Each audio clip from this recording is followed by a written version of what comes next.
Hello mga Franny, dahil Friday ngayon, char, holiday, char, de, maganda yung panahon and naisipan ko mag-trim nitong ating fig tree, isang klase ng fig tree daw. Yan. Maganda yung panahon, so kailangan kong tanggalin to kasi nakasayad siya sa bubong and iniingatan ko lang din na yung tumama sa wire kasi nasa halos nakapatong siya dun sa internet. Nagwo-work pa naman si Bunso, so baka mawalan siya ng internet. Unahin ko muna yung mga medyo nakapatong na maliliit na sanga. Ayan, buti na lang mga friendly, wala siyang hantik. Kasi dati ang daming hantik nito, talagang daming nakabilot ba na dahon, tapos andun yung mga itlog. Pero almost 2 years na nawalang hantik. Siguro dahil laging nag-uulan. Di ba last year din ganun, umuulan. Mahaba yung ulan din last year. So ayan, niingatan ko talaga na huwag mapunta dun sa wire ng wifi. Kasi baka mawalan nga ng internet. So iniiwas ko talaga siya. Huwag kayong mag-alala. Kasi yung mga wire na nakikita nyo, ayun pa yung mga dating connection ng telepono at saka ng wifi. So yan, at nakuha na natin yung isang maliit na sanga. So wala lang, naisipan ko lang. Hindi ko naman tinanim tong puno na to, iniinis nga ako kasi makalat siya at saka yun nga, maraming lagi kang wawalisin. Kaya lang, nasawa na rin ako ng trim. So, hinayaan ko na lang din siyang lumaki. Pero yun, minsan binabawas-bawasan ko. Ngayon lang medyo hindi. Kasi nga laging umuulan. Bigla na lang siyang tumubo. Nakasiksik lang sa pader. Doon siya nag-umpisang tumubo doon sa pader. Tapos yan, lumaki na. Ang laki na nga ng nito, ng ugat. Hindi ko alam kung paano ko siya tatanggalin. Baka mamaya masira yung connection namin sa tubig.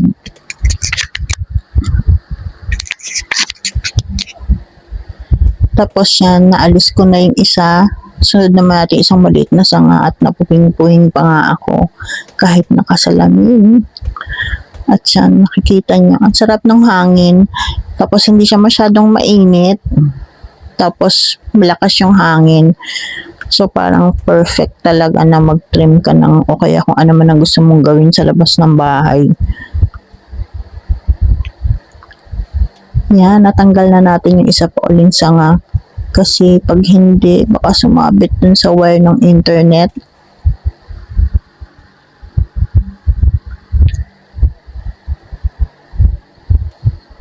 Sana hindi kayo maumay sa kalaparan ng katawan ko. Kitang-kita, no? Lapad. Talikod na lang tayo.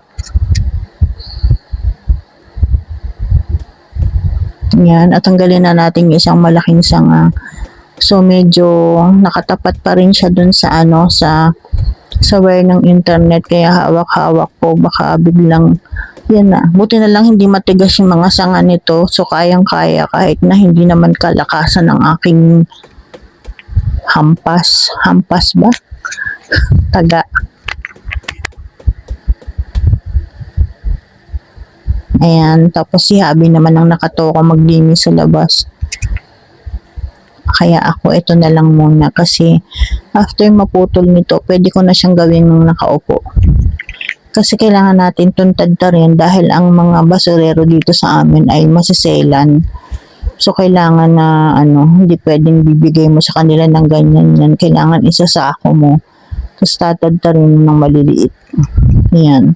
Diba, kinamay-kamay ko na lang muna hanggang sa makakaya. Yan na nga at sumakit na nga ang balakang. Yan ang aking sakit ngayon kaya ako hindi masyadong nakakalabas. Yan, putol-putulin lang muna at minsan kasi pag yung ganyan na hindi talaga nila kukunin tapos parang minsan kailangan mo pa magbigay ng minsan pag sobrang dami ng basura Tapos alam nilang mga sanga-sanga lang, parang halos ayaw nilang kunin, magbigay ka muna ng pera. Nagbibigay naman kami, pero yung syempre para lang kunin nila, sabi mo, kuya kunin mo na bigyan, dadagdagan ko ibibigay, ganon. Eh yan, kailangan pagsiksikan ko sa isang sako para kahit naman hindi na ako makiusap sa kanila, eh kunin pa rin.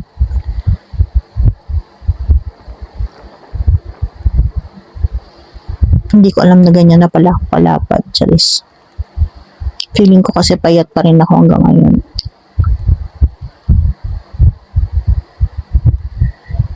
Yung tinagataga na natin yung iba, so buti na lang talaga ay hindi matitigas yung ating mga nakakano lang kasi kung puputulin mo lahat, parang nakakatulong din siya sa lilim, kaya lang magtitiis ka kasi lagi kang magwawalis.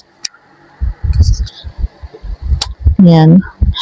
At yun, at muna iraos ko rin kahit na nung una parang nung mga nakakaraan taong tinatamad ako kasi noong ko pag gusto yan itabasan, kaya lang sabi ko parang maraming trabaho. Pero ngayon parang okay naman na itawid natin ang pang-araw-araw. Charis.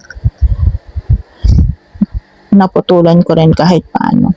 Yan, kung nakikita nyo, di ba, ang lakas ng hangin, kaya lang naka-ano na to eh. Naka-fast forward na to, so para fast forward. Para hindi naman kayo mainip at hindi kayo maumay sa lapad ng katawan ko. Yun nga pala, baka may gustong bumili, binibenta ko nga pala yung rubber tree na yun, no? 700 na lang, char. Meron pa akong iba na ganyan, na rubber tree. Baka merong may gusto, bili na kayo. Bili na kayo. Ayan, at isa-isahin na natin. Kailangan natin ipagsiksikan sa sako. Tapos yan, ito na lang yung malalapad. Yung medyo makapal na na sanga. Yan talagang tinatadtad ko siya. Yung iba kasi hindi kayang baliin lang ng kamay. Ay, salamat. Konti na lang at matatapos na.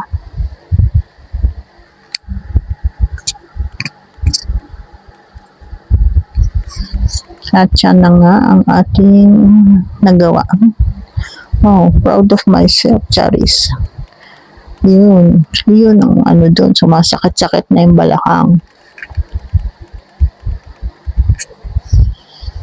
Kailangan natin gawin yan kasi nga sabi nila sana naman wag.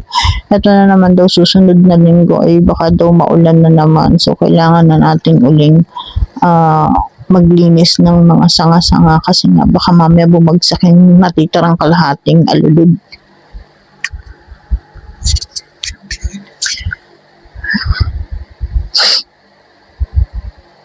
Ang lakas ng hangin talaga, ang sarap ng hindi ako naaarawan dyan, kaya lang kasi maliwanag talaga, tapos marami kasing puno dito sa amin, kaya malilim pa rin. So, yung kapitbahay namin, yung katabi ko, merong kaimito, tapos meron din siyang mangga, tapos sa tapat namin, may mangga rin, at saka meron ding avocado.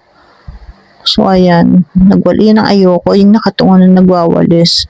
So, kinuha ko na rin siya ng paupo para kasi sumasakit na. Yun ang ayoko, kaya ayoko magwalis sa labas. Kaya yun ang tuwa ni Abby. Siya yung magwawalis sa labas kasi medyo barado yung drainage namin. So, mabagal bumaba yung tubig. Uy, huwag mo nang putulin yung tama na. Mabagal yung tubig yan. Ayan na yung na-trim ko. Yan. Tapos pakita ko sa inyo yung mga sa kabila. Ayun yung sa katabi ko. Meron siyang mangga, tapos meron siyang kaimito. Tapos yung tapat, mangga uli, tapos avocado. Kaya lagi maraming dahon. Yan.